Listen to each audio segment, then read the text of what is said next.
Kamusta sa mga suki? Paano ko ginagawa ang aking vinaigrette? So, maglagay tayo ng 1 cup of olive oil. This is for big batches.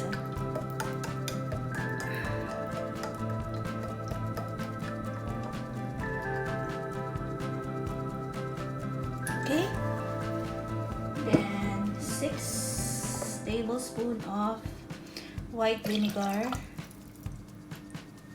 and then 2 tablespoons of Dijon mustard.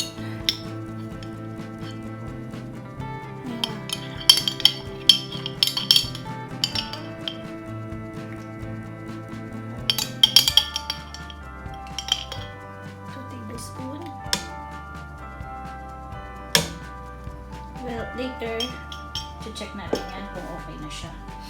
Then, we're going to add 2 tablespoons of honey. Ayun pa yata gumana.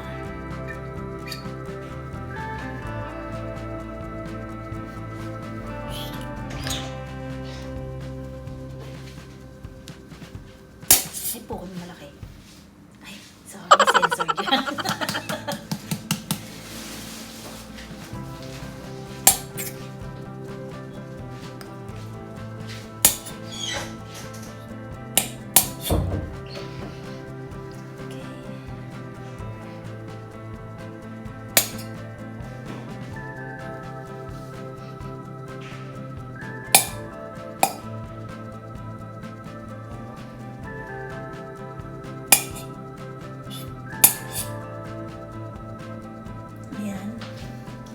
Let's say that is 2 tablespoons, and then we're going to add some salt, around 1 teaspoon,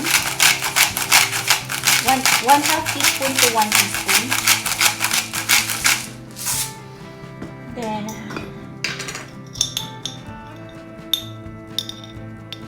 a 1/2 teaspoon of black pepper. Then, of course, we need to add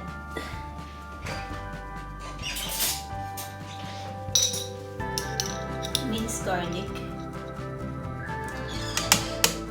around 1 teaspoon, 1 to 2 teaspoons.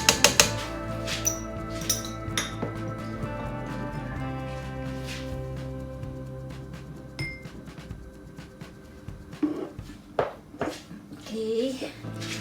Then, we're going to mix this. Yung iba, ako, meron naman akong, gagamitin akong dito. Mixer or hand mixer.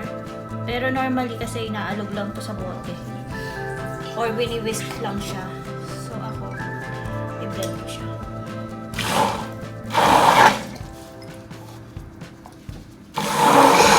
Para mabilis, diba? O, yun na.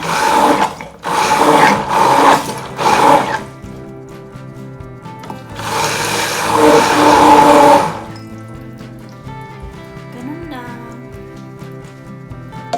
Tignan na natin kung anong lasa.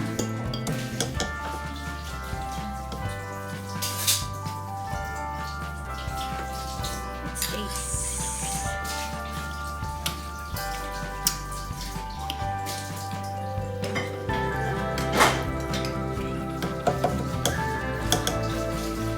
Gusto ko na medyo sweet. So, I want to add more honey.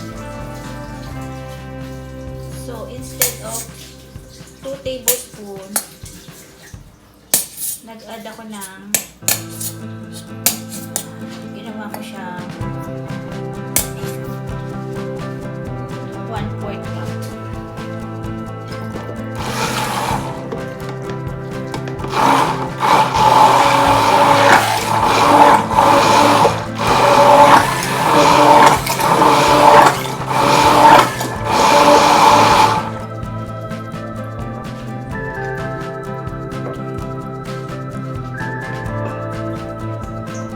Ayan, perfect na! Masarap na ang lasa niya. So, isasali na natin siya sa maliliit na lalagyan. At syempre, after nito, magpo-proceed na tayo sa paggawa ng ating salad.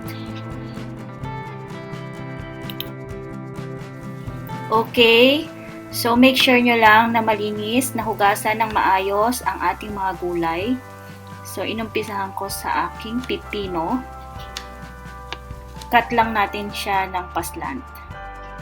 Aywa, ganyan. And then, sunod natin ang carrots. Ganyang style lang din ang ginawa ko. And then, bell pepper. Tapos, syempre, meron akong manok at saka itlog. Meron din tayong lettuce and cherry tomato. Pero optional lang din naman yun kung gusto nyo ng cherry tomato or lettuce. And by the way, yung chicken ko, isang parang kalahating part lang siya ng isang pack na nabibili sa dulo. So, isa lang ang ginamit ko. Niluto ko lang siya sa asin at pepper. Walang oil ha. So, ayan, i-arrange na natin sila.